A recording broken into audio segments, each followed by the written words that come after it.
sobre esta relación bilateral, sobre estas tensiones y sobre todo sobre esta declaración de ayer del embajador y también pues cómo se puede sostener que es un gobierno amigo de México si está pues también con estos pues puntos de vista que en temas que solo le competen a los mexicanos y a las mexicanas. Pues es parte, ¿no?, de los contrastes que se dan en la relación entre el gobierno de Estados Unidos y el gobierno nuestro.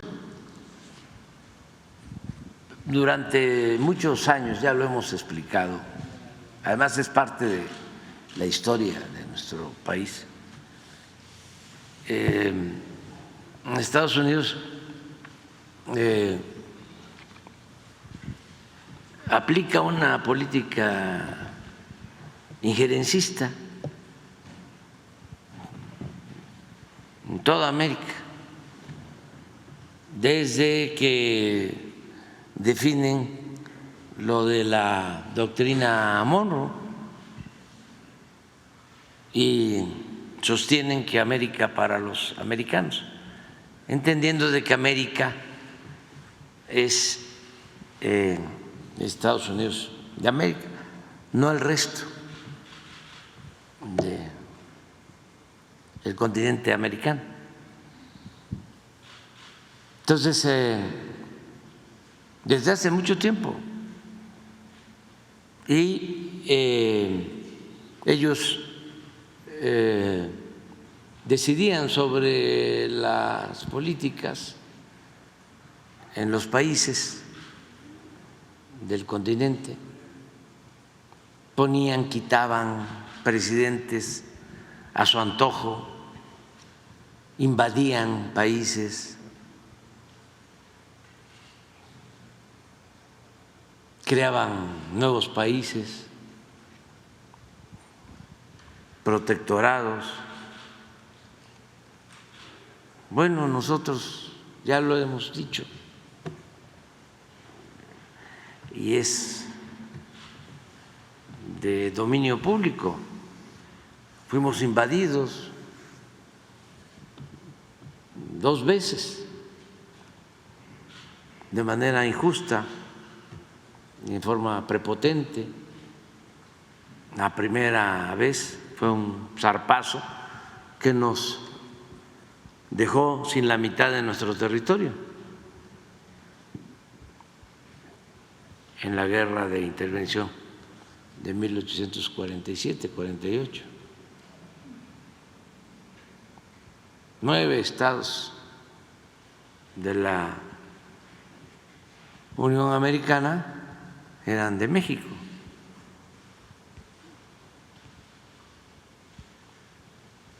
Todo California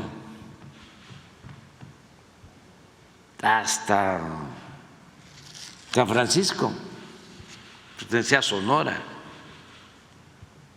Texas pertenecía a Coahuila. Nuestro héroe, cuando otra intervención, la francesa, se produjo en nuestro país y se defendió a México, el general Zaragoza nació en un pueblo que hoy es de Texas, pero que antes pertenecía a Coahuila.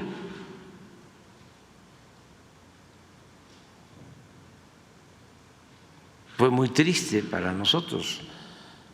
Imagínense, un 15 de septiembre de 1847 tomaron la ciudad e izaron la bandera estadounidense aquí, en el Palacio Nacional. Y luego, en 1914, volvieron a invadirnos Veracruz, que estuvieron 7 meses tomando nuestro territorio. Y luego crearon una estrategia distinta,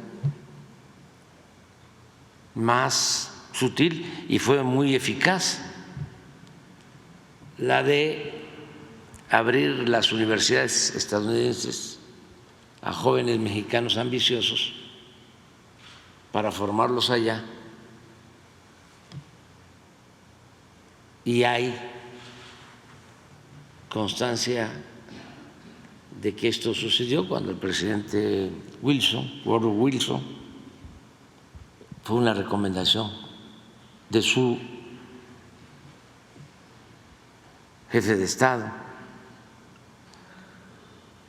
que no hacía falta invadir ni disparar un tiro, era cosa de que los adoctrinaran a los jóvenes mexicanos ambiciosos en las universidades de Estados Unidos.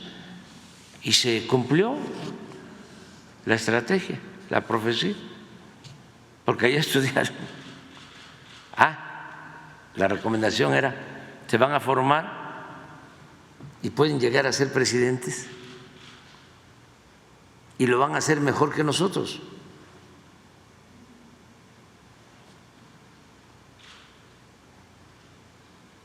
Y eso sucedió durante mucho tiempo. Doctores en Harvard y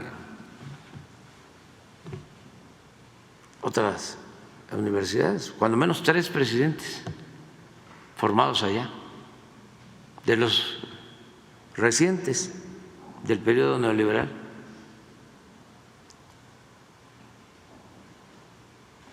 Y bueno, ahora hay una transformación en México, porque el pueblo así lo decidió, porque no solo dominaban en lo político, sino nos imponían la agenda económica. Ellos decidían sobre las llamadas reformas estructurales, ellos impulsaron todas las privatizaciones para transferir, trasladar los bienes de la nación, del pueblo de México, a particulares, a nacionales y a extranjeros. Entonces, esa política neoliberal, neoporfirista, antipopular, entreguista, nos llevó a una tremenda crisis, a una decadencia. Y el pueblo de México, que es un pueblo con tradición de lucha por la justicia, por la libertad, por la independencia, por la soberanía, dijo basta. Y se inició esta nueva transformación.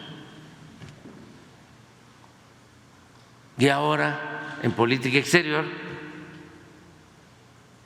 no estamos haciendo más que cumplir con lo que establece el artículo 89 de nuestra Constitución. Hacer valer de que México es un país independiente y soberano, que estamos a favor de la no intervención, de la autodeterminación de los pueblos, de la solución pacífica de las controversias y de la cooperación para el desarrollo.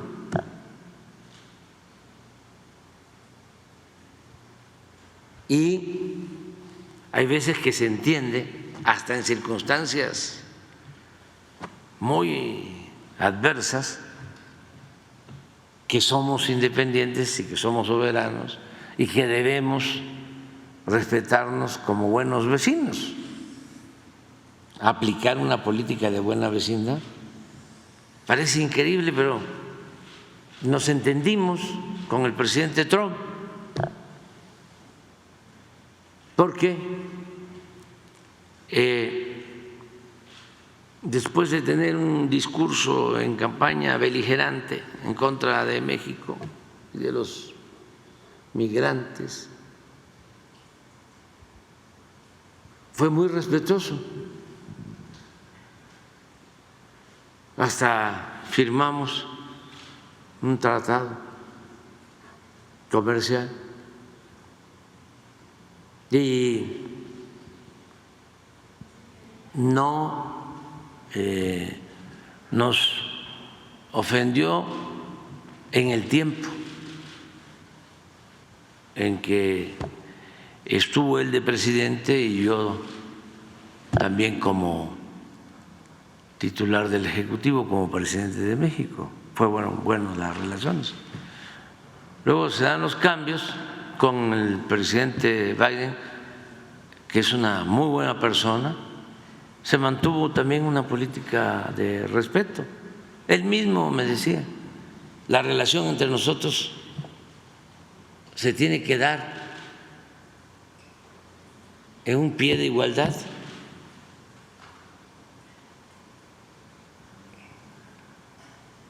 Tiene que haber respeto, pero además lo demostró. Sin embargo, últimamente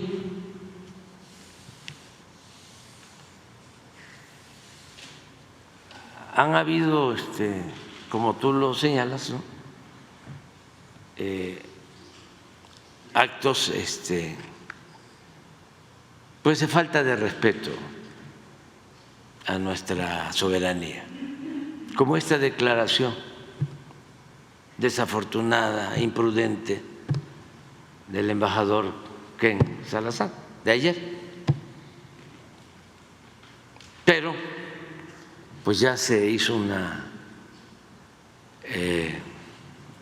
nota diplomática, un extrañamiento, y yo desde luego que sostengo lo que dio a conocer la Secretaría de Relaciones Exteriores, porque no aceptamos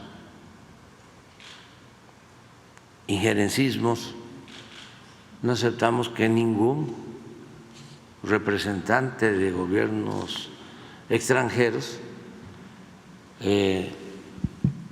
intervengan en asuntos que solo nos corresponden resolver, dirimir a los mexicanos. Sí. Sí, a ver si nos las mandan.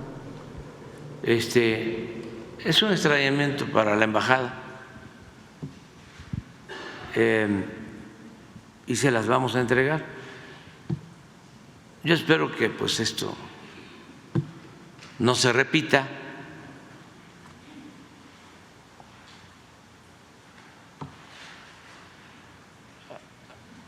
Esta es la nota, pero como algunos no tienen forma de verlo, o mejor dicho, lo ven pero no lo escuchan, lo voy a leer porque muchos siguen esta conferencia por radio. A ver si me prestas un…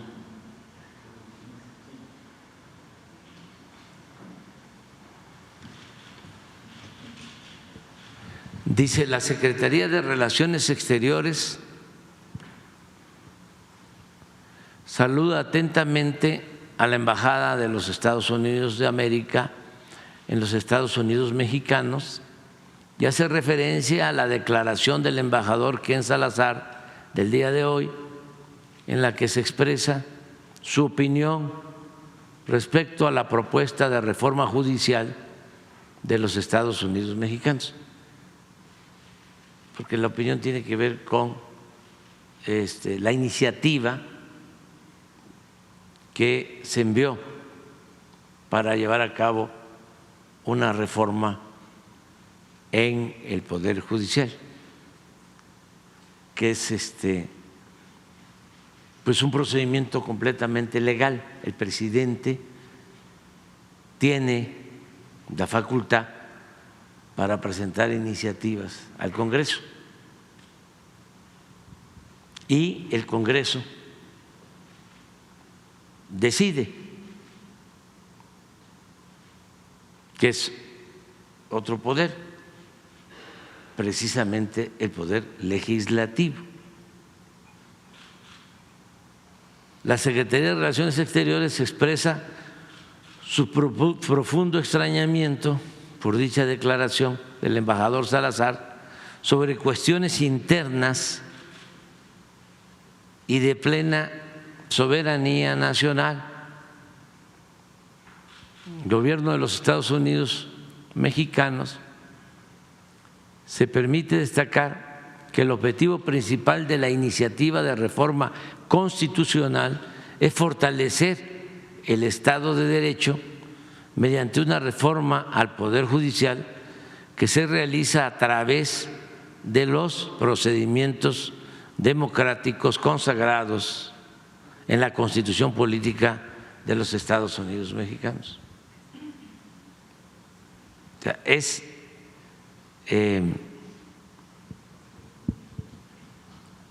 una acción que se da en el marco de lo que establece nuestra Constitución. El Gobierno de México está comprometido con un poder judicial que goce de verdadera independencia, autonomía y legitimidad, fortaleciendo así el Estado de Derecho y mejorando el acceso a la justicia para todos. ¿Por qué estamos proponiendo esta reforma? Porque el Poder Judicial está plagado de corrupción, está lleno de corrupción y está secuestrado, está tomado, está al servicio de una minoría rapaz, los que antes se sentían los dueños de México. Y nunca el Poder Judicial en los últimos tiempos, en la historia moderna, ha impartido justicia para los mexicanos, sino está convertido en un instrumento al servicio de una minoría. Era lo que sucedía con el Poder Legislativo, que desde que empezaron a aplicar la política neoliberal o neoporfirista, reformaron la Constitución. Ahí no había ninguna protesta, ni de Estados Unidos, ni de la oligarquía nacional, ni de los medios de comunicación al servicio de la oligarquía. Y todas las reformas que se hicieron en 36 años del periodo neoliberal fueron para legalizar el robo, el saqueo de los bienes de nuestro pueblo y de los bienes nacionales, las privatizaciones. Y es increíble que en 36 años que duró el periodo neoliberal nunca aprobaron una sola reforma a la Constitución en beneficio del pueblo. Se dedicaron, al contrario, a quitarle todo lo que se había conseguido con la Revolución de 1910 y había quedado escrito en la Constitución de 1917.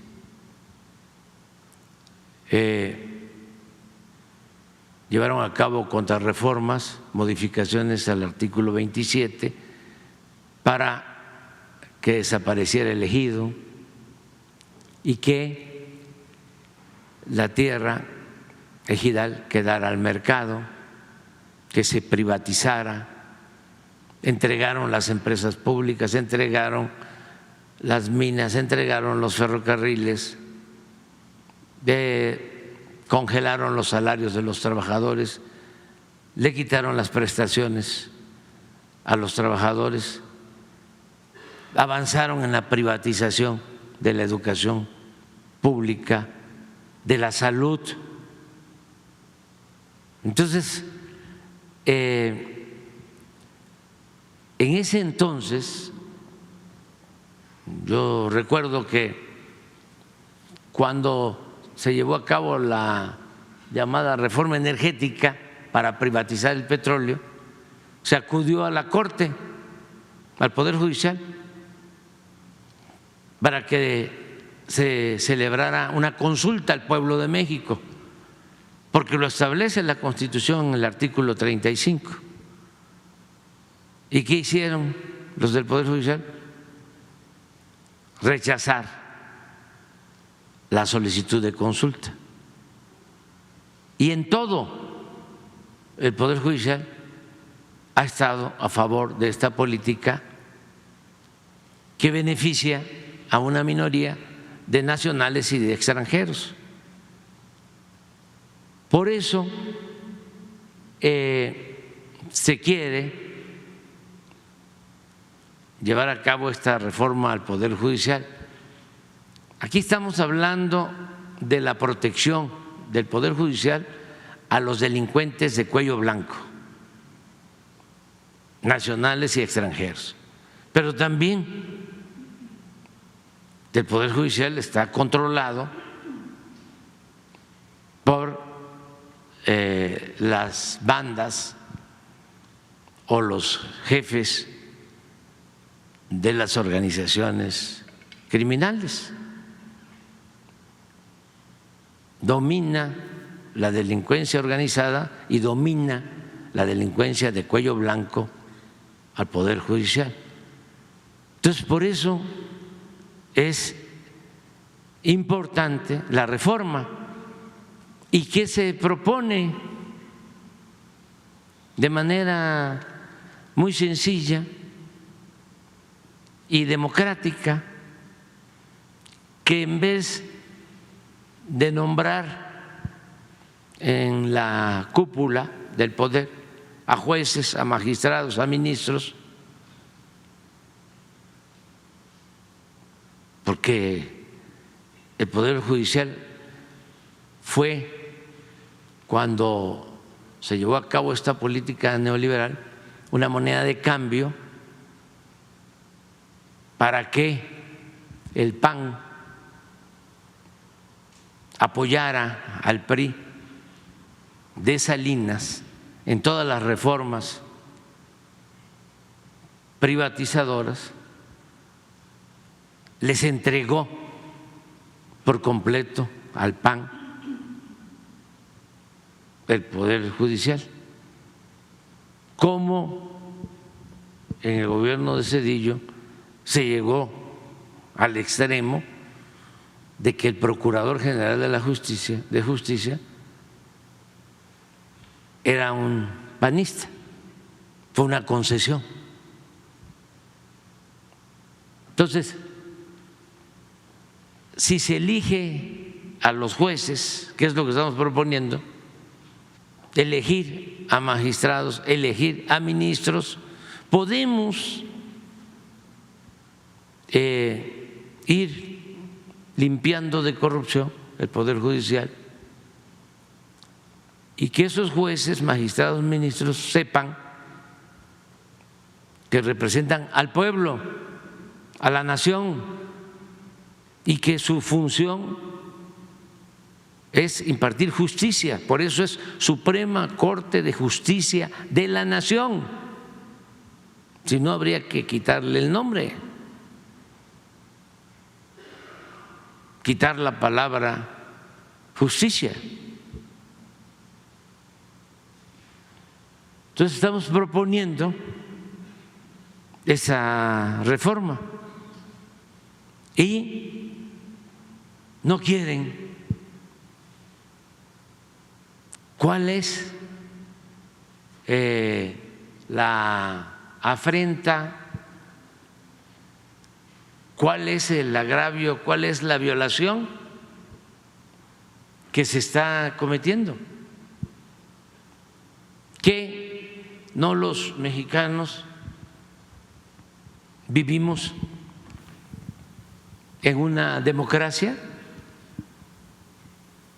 ¿Que no es la democracia el gobierno del pueblo y para el pueblo? ¿Que no establece el artículo 39 de nuestra Constitución que el pueblo tiene en todo momento el derecho de cambiar la forma de su gobierno?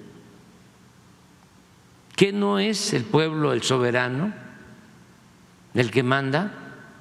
¿Por qué se elige a los presidentes municipales, a los diputados locales, a los diputados federales, a los senadores, a los gobernadores, al presidente de la República, ahora presidenta de la República, y no se va a poder elegir a los jueces, a los magistrados, a los ministros? Además, ya esto no tenemos que estar viendo qué sucede en otros países, donde también, dicho sea de paso, se elige a integrantes del Poder Judicial. Pero tenemos nuestra historia. Aquí en la época de la República restaurada, en la época del presidente Juárez, de acuerdo a la Constitución de 1857, se elegía a los ministros, a los jueces, a los integrantes de la Suprema Corte de Justicia. ¿Por qué no quieren que el pueblo elija a los jueces, a los magistrados, a los ministros? Porque actualmente la mayoría de estos integrantes del Poder Judicial están al servicio, son empleados de los potentados, y es además muy fácil de demostrar desde el dominio público cómo hay ministros que dependen de los potentados y resuelven a partir de lo que les ordenan. Es algo completamente ilegal, informal, y eso es lo que les molesta. Y en el caso de intereses extranjeros, lo mismo, porque no quieren que la Comisión Federal de Electricidad sea una empresa pública. Quieren que toda la industria eléctrica esté en manos de empresas privadas. Lo mismo el petróleo y todas las actividades económicas. Y nosotros pues no estamos aquí para aplicar esa política. Eso era antes del 18. Tardaron 36 años con esa política, desde 1983 hasta el 2018, y fue un fracaso rotundo.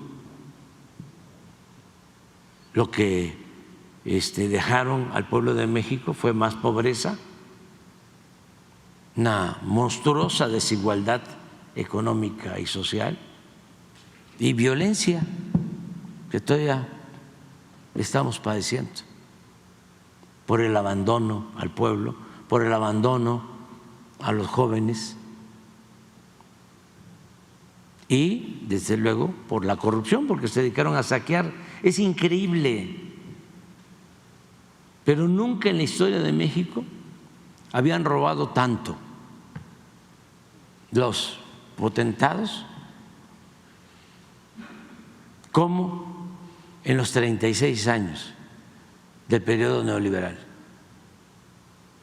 Ni siquiera en los 3 siglos de dominación colonial, cuando fuimos colonia de España, que saquearon, que se llevaban el oro, la plata, se compara con el gran saqueo que se llevó a cabo en 36 años de periodo neoliberal o neoporfirista. Y eso es lo que quieren, que continúe. Y por eso son estas protestas. Pero qué bueno, ¿no? No hay que enojarse, nada más aclarar, argumentar, informarle a nuestro pueblo, que además es un pueblo muy consciente, lo acaba de demostrar hace cerca de 3 meses. Pensaron, ¿no?, que con campañas mediáticas, con guerras sucias, con el uso del dinero, porque también de Estados Unidos mandaban dinero, ahora me dicen que solo hasta el 2023 para estas asociaciones civiles supuestamente defensoras de derechos humanos y en contra de la corrupción, instituciones, organizaciones dedicadas a atacar, a socavar a nuestro gobierno. Esta asociación como la de Claudio X González y otras más, también que recibían dinero de la embajada de Estados Unidos en México. Pero bueno, ya cuando menos ya nos contestaron de que se terminaron los convenios hasta el 23, o sea que ya 24 ya no les dan dinero. Hay que ver si es cierto y si van a mantener ese compromiso de no estar financiando a opositores, porque eso no les corresponde. También es un acto intervencionista contrario a nuestra Constitución. Pero en fin, entonces,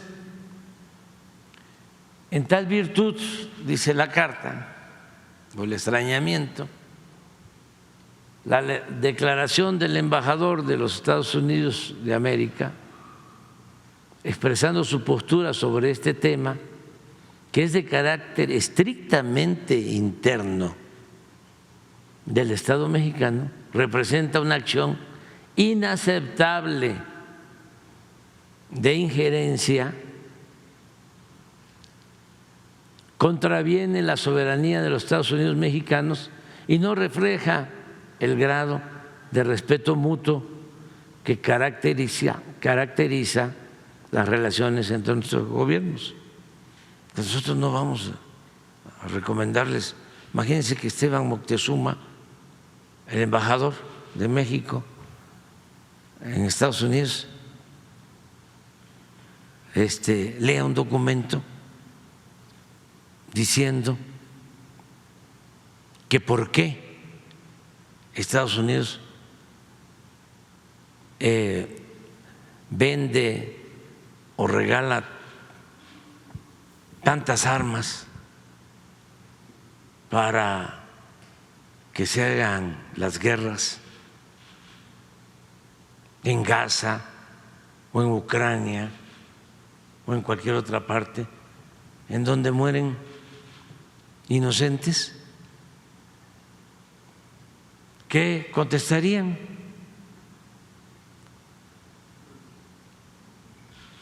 ¿Usted qué tiene que meterse?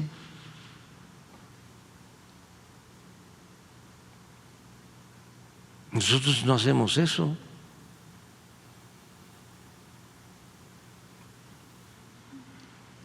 Y claro, esto lo celebran, este injerencismo, porque son muy simpatizantes de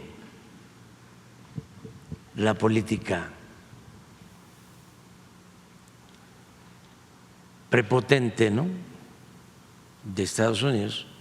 Lo celebran los de la oligarquía, la prensa vendida o alquilada. Estoy seguro que las declaraciones, no he visto la prensa, pero de Ken deben de estar en 8 columnas en todos los periódicos, todos, ¿no?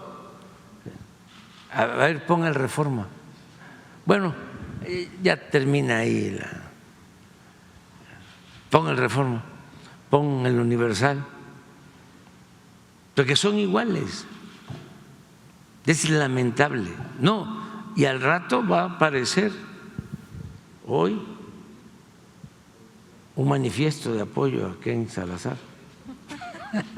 de los abajo firmantes, de la intelectualidad orgánica del conservadurismo. De ustedes no, y de la mayoría de los mexicanos mucho menos, tampoco. Ahí está.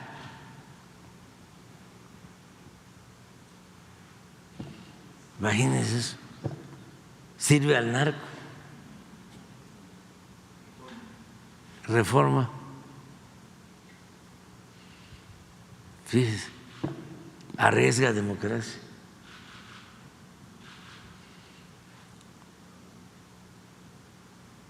A ver, esa de Milenio. Hasta Francisco se fue. Embajadores de Estados Unidos y Canadá ponen peros. ¿Y quiénes son? Con todo respeto, para opinar sobre este tema.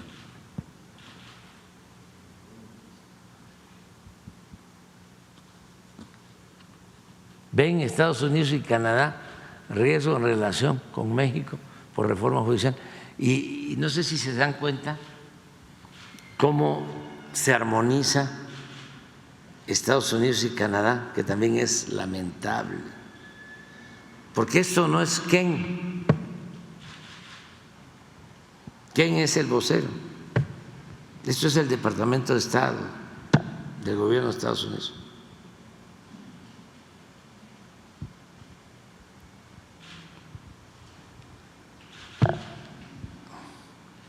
¿Y quién no es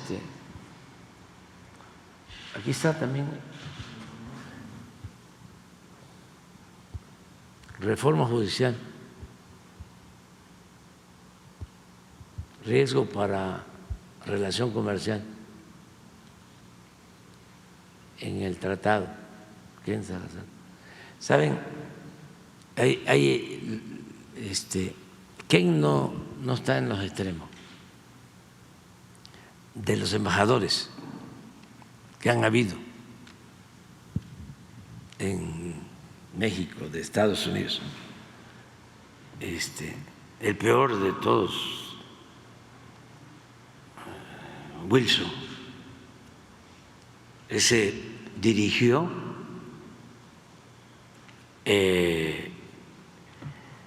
el el operativo, la canallada para asesinar al presidente Madero, al apóstol de nuestra democracia, llamado Pacto de la Embajada. Ahí se reunieron todos los traidores para detener al presidente aquí en Palacio. 1903, presidente electo democráticamente, y al vicepresidente José María Pino Suárez. Y los detuvieron aquí, los bajaron a la intendencia del Palacio, los tuvieron como 5 días presos en la intendencia, y luego en la madrugada, mes de febrero, 23 de febrero, los sacaron de 1903 y los asesinaron. Y todo eso lo fraguó, lo dirigió el embajador de Estados Unidos en México, Wilson. Lo peor que ha habido. Y el mejor, fíjense,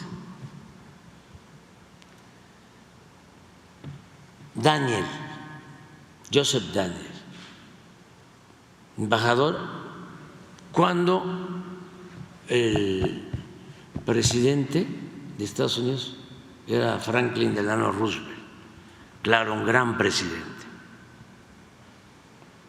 Hay 2 presidentes que nosotros los mexicanos tenemos que respetar mucho, 2 presidentes de Estados Unidos.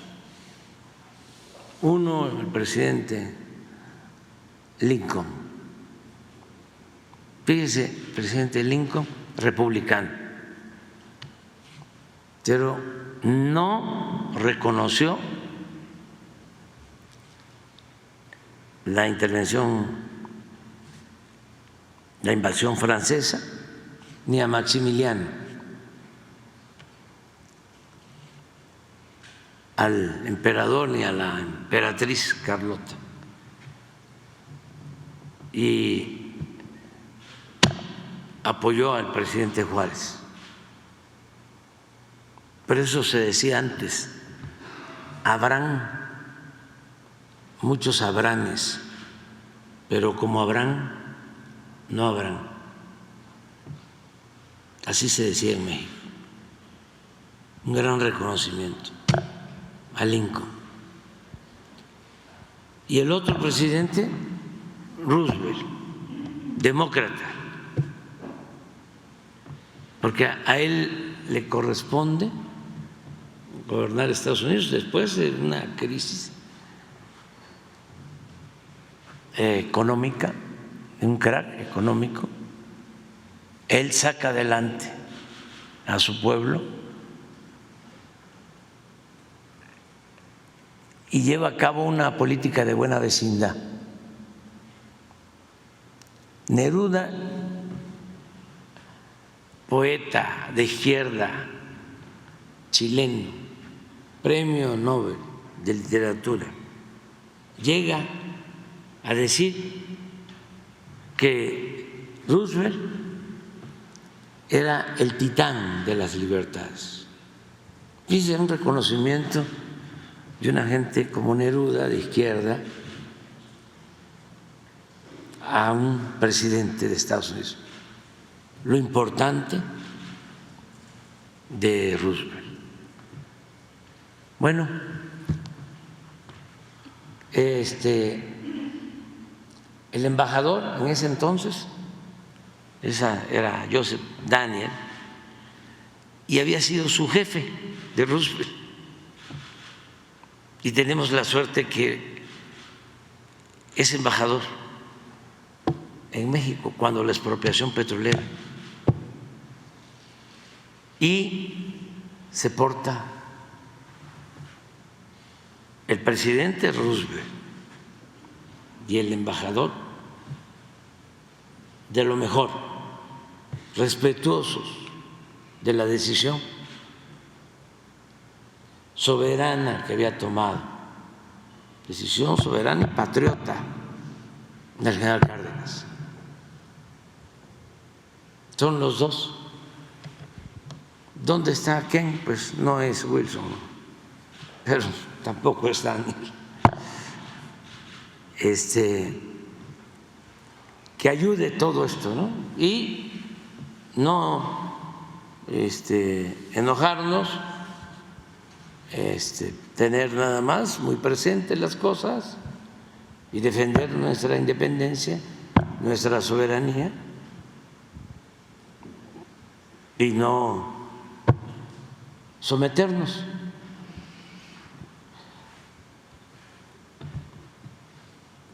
Frente a ninguna potencia extranjera. No es nada más el caso de Estados Unidos. Ninguna hegemonía, ningún país extranjero puede imponernos a nosotros las políticas que corresponden a los mexicanos decidir, como este caso. Es una burda actitud intervencionista. A ver qué va a opinar la gente. Y le hago la pregunta a los que nos escuchan, los que nos están viendo o los que se van a enterar: ¿quieren que el pueblo elija a los jueces, a los magistrados, a los ministros? ¿Sí o no? Ya nada más.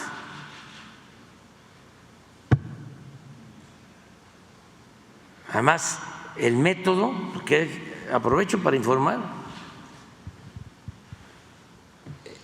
permite que los que están ahora de jueces puedan ser candidatos.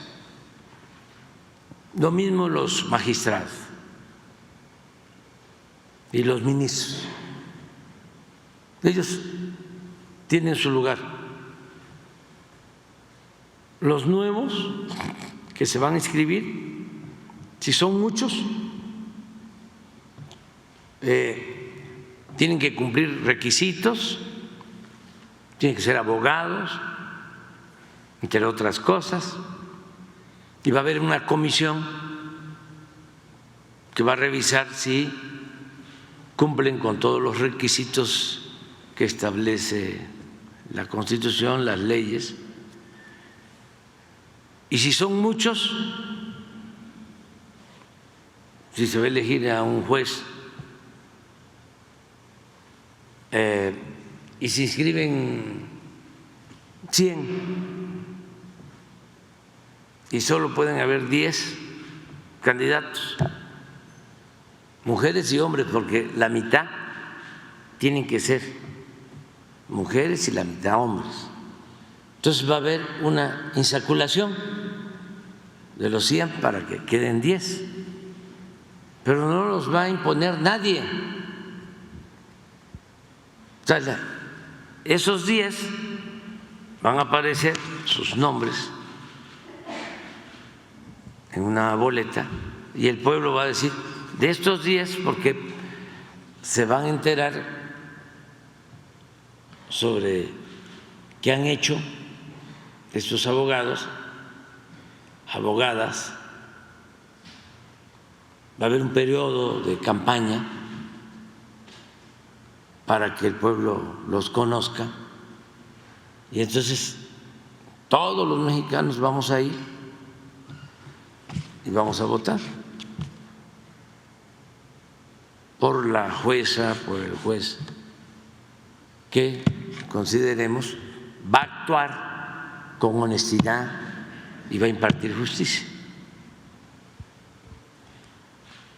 Eso es todo.